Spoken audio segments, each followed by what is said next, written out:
На Арк Академия научих всъщност един конкурс за стипендия в Фейсбук и всъщност кандидатствах в конкурса, но не знаех, че е за стипендия и изобщо не знаех каква е наградата, просто много ми хареса описанието на конкурса и задачата, която се даваше в него. И съответно кандидатствах и след няколко дена ми се обадиха, че съм една от 5-те избрани за стипендия и всъщност и така вляза в Арк Академия.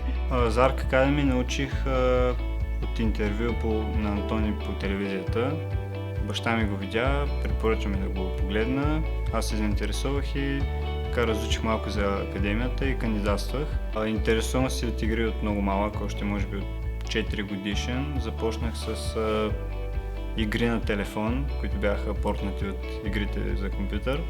Тогава наистина много се заинтересувах от тези същества и този свят и с течение на времето преминах към игри на компютър и тогава се замислих, аз искам да правя това, искам да създам тези неща и така възникна интереса ми към гейм арт.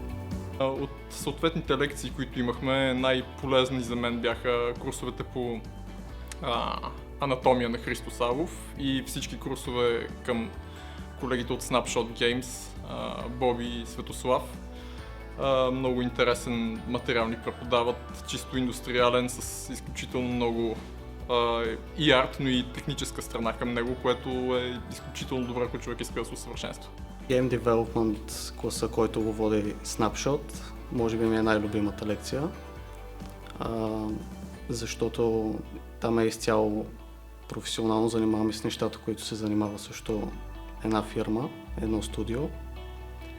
А другото, може би анатомията, защото наистина много ми помогна да се развия и да развия рисуването си. Тези хора, които желаят да се запишат в Arc Academy, но не са сигурни, бих ги посъветвал да го направят, няма да съжаляват. Това е изключително професионално и ще развие много уменията им.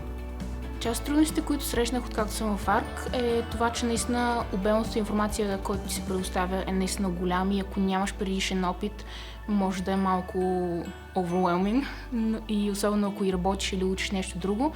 Но, както казах, наистина ти си предоставен с толкова много различни хора, които са професионалисти в това, което вършат и имат изключително голям набор от знания и винаги са насреща да ти помогнат.